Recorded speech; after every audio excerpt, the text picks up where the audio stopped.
النهارده يا جماعه هنعمل مع بعض الحواوشي، واقول لكم اسرار كتيره قوي عن نجاح الحواوشي يطلع معاكم ازاي زي بتاع المحلات بالظبط. طبعا حابه اشكركم على تعليقاتكم الفتره اللي فاتت. شكرا ليكم قوي وشكرا لدعمكم، واتمنى برضو الفيديو ده كمان يعجبكم. ما تنسوش ادعموني بلايك وشير وفعلوا الجرس واشتركوا في القناه عشان يوصل لكم الاشعارات اول ما ينزل الفيديو.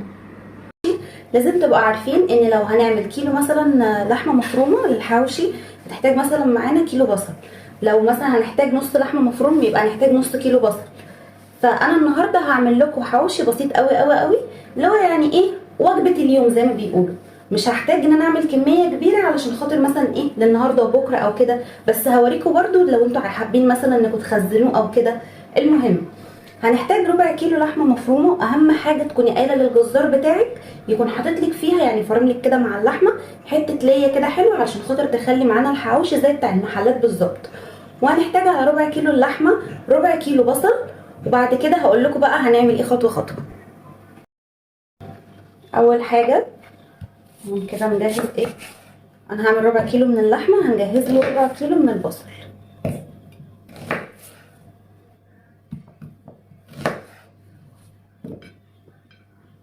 هنضربه طبعا يا جماعه في الكبه. هوريكم دلوقتي هنعمل ايه عشان يطلع زي بتاع المحلات بالظبط.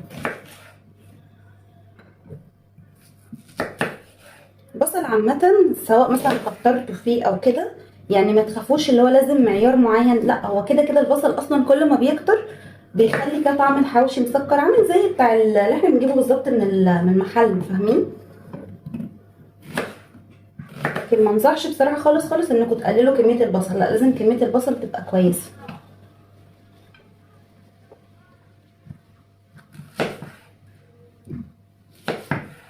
تمام. بعد كده بصوا بقى يا جماعه، انا جايبه حبايتين كده اهوت من الفلفل الالوان. طبعا اكيد دول كتار قوي ان انا احطهم على ربع كيلو لحمه، فهاخد ايه نص كل واحده فيهم. لكن طبعا انت لو عندك بقى نص كيلو لحمه ولا كيلو لحمه، لا بتحتاجي انك تحطي ايه يعني حبه حلوين.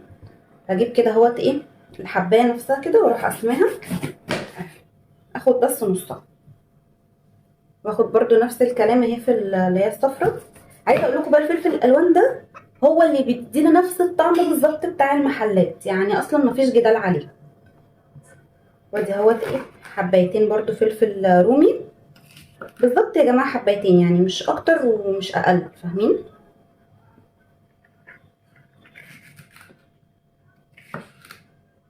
انا كده كده هفرمه في الكبه، بس ايه لازم اشيل طبعا، انتوا فاهمين الحته دي عشان خاطر يبقى كلها رزق. ودلوقتي اهوت كده طبعا زي ما انتم شايفين انا قطعت البصل وقطعت الفلفل الرومي وقطعت كمان الفلفل الالوان الاحمر والاصفر. اهم حاجه برضو عشان خاطر تاتش اللي هو الايه شطشطه ده زي بتاع المحلات كده، هنحتاج بقى فلفل حراق وتحط برضو شطه. بس طبعا دي بقى بتفرق من حد للتاني، ممكن ايه مثلا كميه قليله كميه اكتر، يعني على حسب ايه طبعا كل واحد هو بيحب ايه.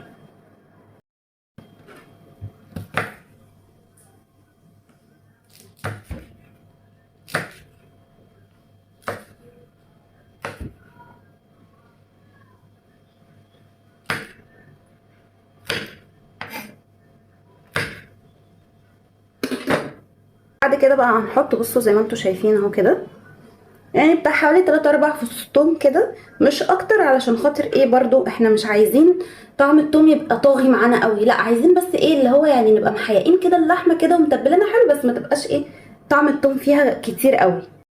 ودلوقتي هنبدا بقى ان احنا نفرم اول حاجه اللي هي مثلا البصل.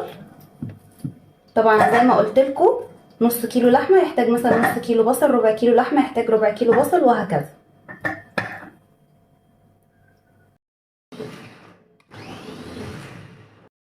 بصوا يا جماعه لازم البصله تبقى نفسها مفرومه ناعم، يعني ما تبقاش حتت كبيره ولا اللي هي ناعمه خالص برضو تبقى عصير، فاهميني؟ عشان برضو ما تخليش الحواوشي يبقى ايه سايل خالص مننا ويبل العيش ويبقى طري ومش حلو، لا بصوا اهو يبقى كده زي ما انتم شايفين.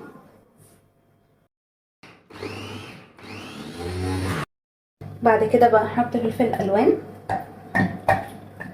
اهم حاجه تركزوا كويس قوي في الخطوه دي يا جماعه عشان خاطر اوريكم يعني الضرب لحد قد ايه عشان ما يبقاش عصير خالص.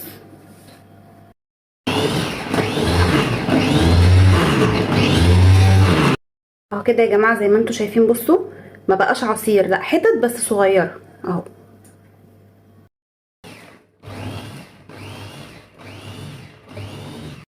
اهو يا جماعه بصوا ضربت الثوم وضربت الفلفل الحراق، بصوا عامل ازاي قطع اهي صغيره.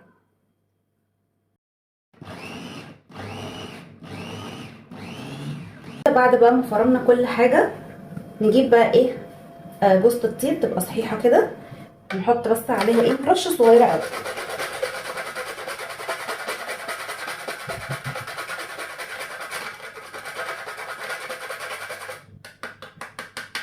اهو بصوا يا جماعه تبقى كده مش كتير قوي. هنحط نص معلقه صغيره من الفلفل الاسود او الابيض، نص معلقه صغيره من الملح، ونص معلقه صغيره برده من الشطه.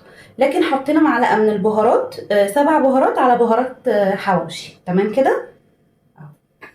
بعد كده ننزل بقى ايه بربع كيلو اللحمه.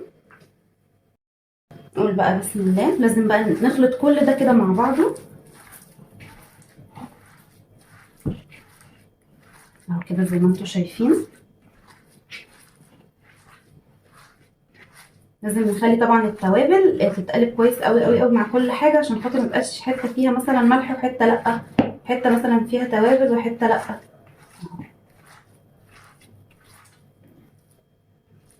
بصوا لو لاحظتوا الخليط مش عامل ميه معايا ليه؟ عشان كل حاجه بصوا متقطعه صغير، مش ضربها يعني ايه، مش فرماها مخليها ناعمه خالص. فاهمين قصدي؟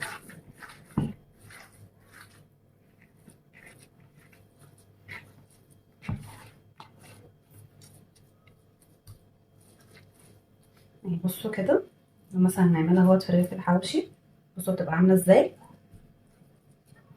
بعد بقى ما جهزنا الخلطه نجيب بقى صينيه، طبعا صينيه او صاج يعني اي حاجه. بعد كده نجيب ورق فويل زي ما انتم شايفين اهوت كده.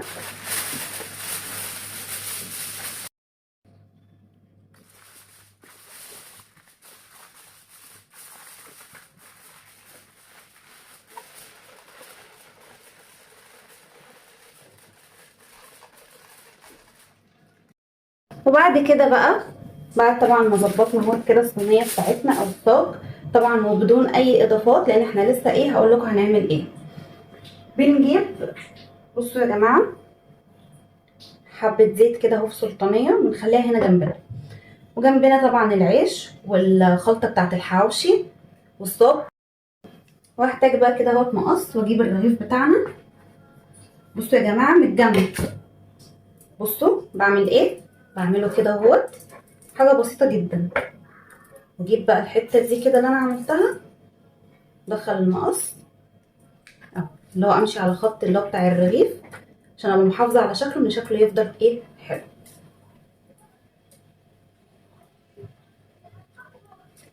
طبعا ممكن تعملوا رغيف، ممكن تعملوا نصاص يعني يبقى نص رغيف زي ما تحبوا اهو.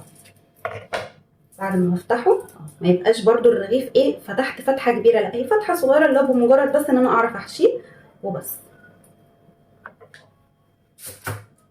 دلوقتي اهوت كده بعد ما فتحته نجيب بقى ايه خلطه الحواوشي، وبسم الله نبدا ان احنا ايه نحشي كده الحواوشي.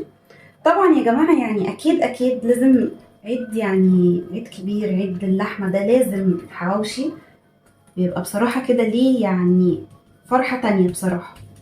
كمان طبعا عشان خاطر هو دلوقتي يا جماعه في الشارع ما بقاش مضمون. احنا عن نفسنا يعني هنا في البيت مفيش حاجه اسمها خالص ان احنا ناكل حواوشي من بره، لا اصلا يعني نادرا لما بناكل من بره اصلا. فلازم ايه نشوف بقى مثلا يعني الوصفات تبقى مظبوطه قوي قوي زي بتاعه الشارع، عشان خاطر برضو لو اولادكم يحبوا الطريقه والوصفه تلاقيهم بعد كده مثلا هو اللي بيطلبوا، هم مثلا اللي بيطلبوا منكم الاكل او كده. يعني انا متاكده بعد ما يدوقوا وصفه الحواوشي دي هيفتكروا اصلا انتوا جايبينه جاهز من بره، مش هيصدقوا انتوا اللي عاملينه اهو. بصوا بيبقى عامل ازاي. بقفل بقى اهوت كده عليه. طبعا انتوا بقى بتقدروا تتحكموا في كميه اللحمه اكتر او اقل او كده. انا ممكن اجيب ايه قطعه كمان صغيره، بس يستحسن برضو ما تملوش الرغيف قوي، طبعا دي اذواق شخصيه انا عارفه، وممكن في حد يبقى بيحب ايه رق اللحمه سميك كده، وفي حد بيحبها لا رقيقه. طبعا كل واحد وذوقه، بس يعني ايه، يفضل انها تبقى وسط، ولا سميكه قوي ولا رقيقه قوي. وبقفل بعد كده اهوت الرغيف بتاعي. اجيب بقى الزيت واعمله كده. بصوا يا جماعه، مسحه بسيطه جدا، ما بغرقهوش. بصوا، مسحه بسيطه جدا جدا لا تذكر. بعد كده بقلبه على الناحيه التانيه، برضه بديله مسحه كده خفيفه قوي، ما غرقوش. اهو. واحطه ايه في الصينيه، واجيب واحد تاني برضه، وافتح كده بالجنب بالراحه، وبرده مش فتحه كبيره. اهو. لو بمجرد بس ما هقدر ان انا ادخل ايه اللحمه كده، واعرف ان انا اتحكم فيها مثلا اوزعها. اجيب اهوت كده قطعه كمان.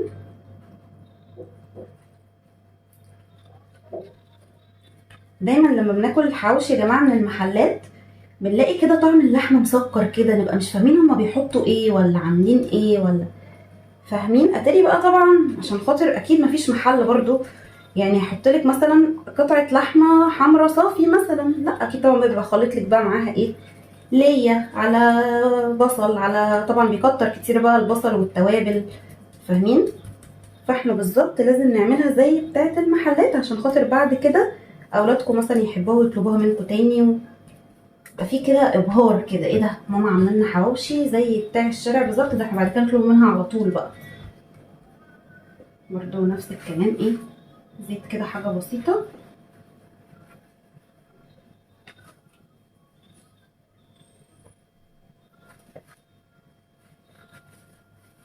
ما بنغرقهوش. اهو كده. نحط ايه بس قطعه كمان كده.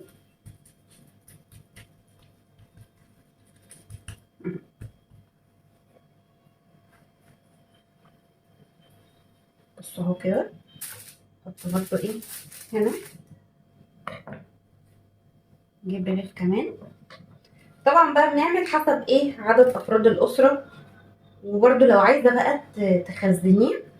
بصوا الخلطه اهي زي ما هي كده، اكياس تحطيها في الفريزر، وتطلعيها بقى وقت ما تحبي ايه انك تعملي حواوشي، مثلا تعملي حواوشي النهارده، بتطلعي بقى الخلطه بتاعتك دي بتفك. بعد ما بتفك بقى تجيبي يا دوبك العيش وتحطي الخلطه جواه، وخلاص على كده بتدخليه الفرن وتمام قوي كده.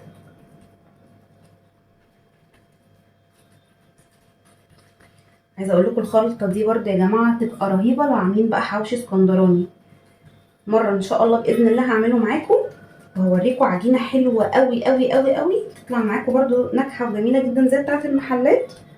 اللي يدوق طعمها برده يعني عايزه اقول لكم هتتجننوا عليها، هتقولوا لي ايه ده، ازاي كده ازاي طعمها حلو قوي كده. تمام. زي كده ايه، نحط برده زيت. لازم نعمل ايدينا كده بس عشان خاطر ايه من جوه هو نفسه ما يبهدلش. نحط رق كده الزيت كده، امسكها تاني بالراحه وانقلها ايه على الصينيه او الصاج.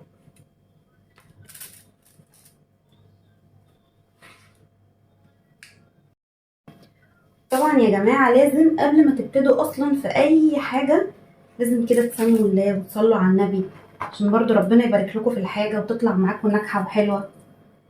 اهو.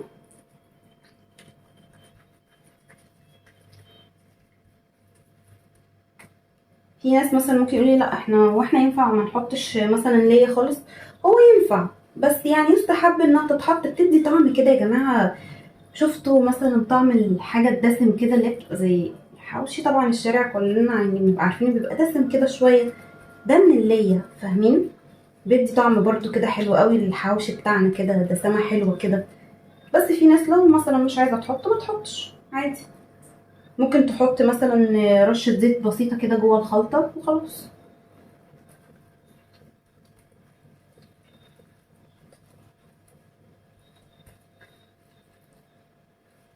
واهم حاجه بصوا يا جماعه، بعد ما تحطوا الخلطه لازم الحركه دي، اللي هو اصلا توزع اللحمه وتتاكد انكم موزعين كل حته قد بعضها. عشان ممكن تبقوا عاملين مثلا حته ايه فيها لحمه كتيره قوي وحته قليله، فاهمين؟ بجيب بقى الزيت اهو.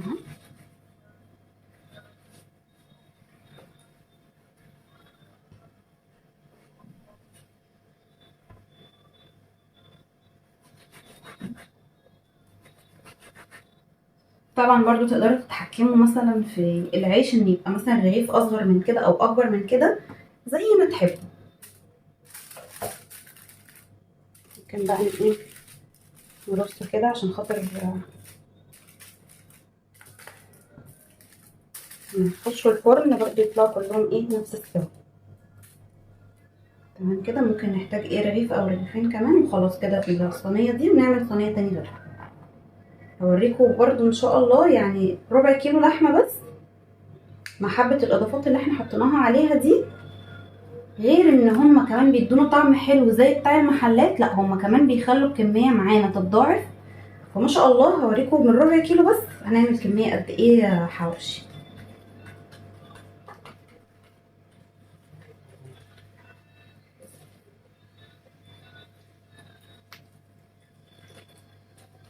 والله يا جماعه لو تعرفوا الفيديوهات دي انا بتعب فيها قد ايه. يعني انتوا مش بس هتعملوا لايك وشير يعني تفعلوا لي القناه بتاعتي بقى، لان بقى لها كتير قوي قوي يعني، بس الحمد لله يعني كل تاخير وفي خير الحمد لله. بس لو تعرفوا والله الواحد بيتعب قد ايه، يعني بجد بجد هتشجعوه وتدعموه يعني جدا. فيديوهات بالذات كمان يا جماعه الطبخ دي والمحتويات مثلا كمان اللي بيبقى فيها تنظيف للبيت والكلام ده، والله بتبقى تعب ما بعده تعب. بس طبعا اكيد يعني كله يهون عشان خاطر عينيكم.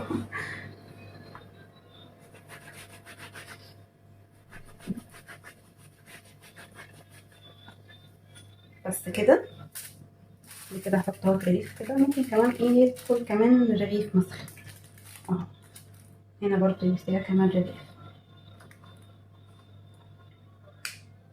بسم الله الرحمن الرحيم. لازم طبعا تكونوا حريصين جدا جدا وانتم ماسكين اصلا اي آلة حادة في ايديكم، يعني لا قدر الله لا قدر الله ممكن تتعوروا او كده، فخلي بالكم.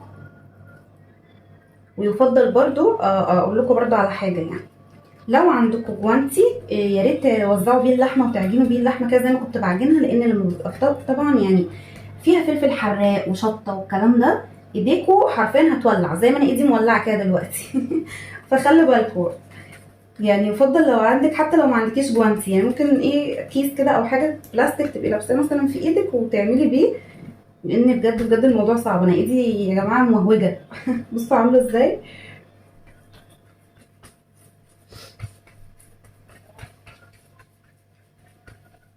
فرقنا اهوت كده اللحمه زيت وندهن.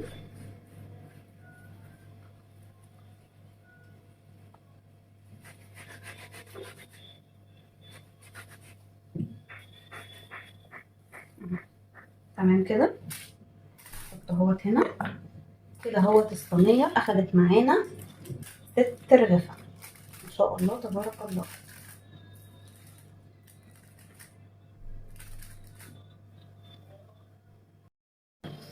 اهو كده يا جماعه زي ما انتم شايفين، بصوا ما شاء الله الصينيه هي اخدت معانا 6 رغيفه كبار اهو. ندخلهم بقى الفرن على اعلى درجه حراره. طبعا لسه في كميه حواوشي تاني عندي وعيش تاني، فهقعد بقى انا اكملهم مع نفسي عشان ما اطولش عليكم الفيديو. دلوقتي اهوت كده يا جماعه، طبعا بعد ما دخلناه الفرن لازم طبعا نبقى متابعينه. يعني مثلا ناخد كده ايه، بصوا يعني بمجرد ايه مثلا ما مسك نفسه نقلبه بقى على الناحيه التانيه اهو كده.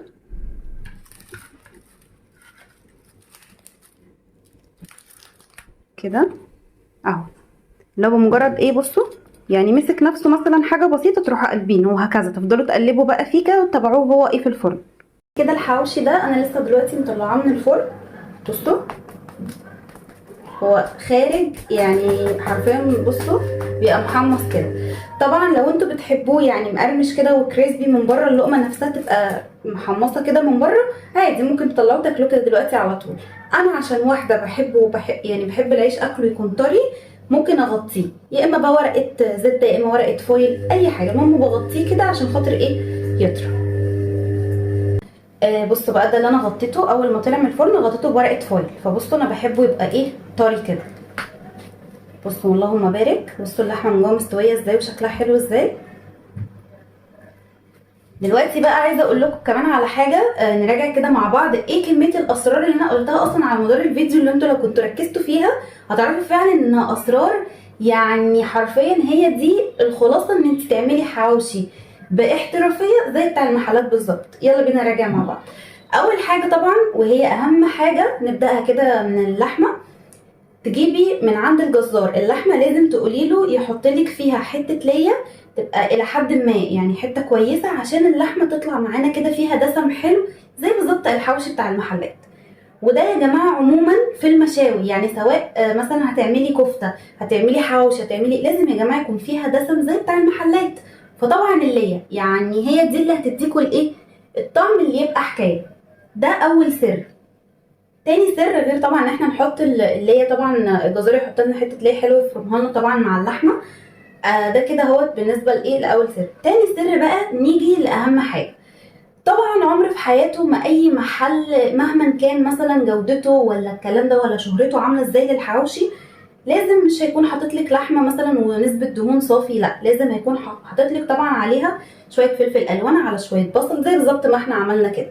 اولا يا جماعه طبعا بتخلي نسبه اللحمه هنا اقل، بس في نفس الوقت غير ان احنا بنضاعف بس الكميه ان احنا عايزين نضاعفها وخلاص ومن غير تبقى من غير طعم، لا البصل والفلفل الالوان بيدونا طعم ان يبقى مسكر، فيبقى زي بتاع المحلات بالظبط. انتوا لو ركزتوا في الحواوشي بتاع المحلات تحسوه كده مسكر، كأن هو مش محطوط فيه سكر، لا طبعا هو بيبقوا بقى مكترين كميه البصل على شويه فلفل الالوان طبعا مع شويه التحابيش بقى اللي هي بتاعه التوابل كده اللي بيحطوها، فبيدونا بقى الطعم ده.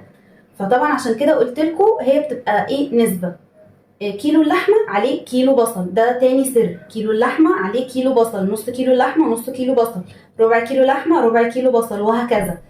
لو برضو كترتي عن كده هي مفيش منها ضرر، لان كده كده اصلا البصل معانا بيدي تسكيره للحمه، ولا اكتر ولا اقل، مش هيبوظه مثلا ولا هيخليه وحش ولا الكلام ده كله. تاني سر بقى او تالت سر كده لحد دلوقتي، عدوا انتوا بقى كده لحد دلوقتي قلت لكم كام سر. الفلفل الالوان، غير ان بصوا تفتحوا الرغيف بيدوكوا اللون الحلو ده، لا غير كده الطعم يا جماعه بيدي طعم بيفرق جدا بجد بجد، بيخلي التيست عالي جدا فوق ما تتخيلوا. ده كده بالنسبه لايه برضو، تالت سر. رابع سر التوابل بقى. لما بتروحي للعطار لازم تقولي له عايزه توابل حواوشي مخصصه، توابل حواوشي، وتقولي له حط لي عليها السبع بهارات، يعني يبقى خالط لك كده نوعين من البهارات اللي هي السبع بهارات اللي هي بتاعتنا على بهارات حواوشي، طبعا بنسبه صغيره جدا جدا، اللي هو يا دوبك ايه ان انت هتاخدي تحطيها على طول على الوصف. انا اخدت زي ما قلت لكم معلقه بالظبط صغيره. بعد كده بتاخدي بقى زي ما قلت لكم الفلفل الاسود، الملح، الشطه، الكلام ده. طبعا برضو هنا تست الشطه يا جماعه بيفرق قوي قوي قوي في الحواوشي، مش قادره اقول لكم بيفرق ازاي. كده قلت لكم اهو تشوفوا كام سر. طبعا برضو اهم سر، احنا كده اهو قلنا كل حاجه في الحواوشي ذات نفسه. نيجي بقى من بره ازاي يبقى كريسبي كده. دايما عامه لما تيجوا اصلا ان انتوا تسووا الحواوشي لازم يا جماعه تدخلوه الفرن يكون في الرف اللي في النص، ولا الرف اللي تحت قوي القريب من الفرن من تحت، ولا اللي هو من فوق ناحيه الشوايه، كل ده غلط. اولا هيبقى محروق، ممكن اصلا كمان مبقاش مثلا مستوي من جوه كويس. غير كل ده لو مثلا اتحمص منكم زياده فهيبقى اللقمه نفسها ناشفه قوي، وممكن بقى كمان يعني يطلع طري اكتر، ممكن حاجات كتير. فهو انسب تسويه ليه عشان تطلع التسويه مظبوطه يبقى الرف اللي في النص في الفرن على اعلى درجه حراره. وطبعا زي ما قلت لكم بندهنه كده ايه بالزيت، بس مش كتير، يدوبك حاجه كده بسيطه وبس.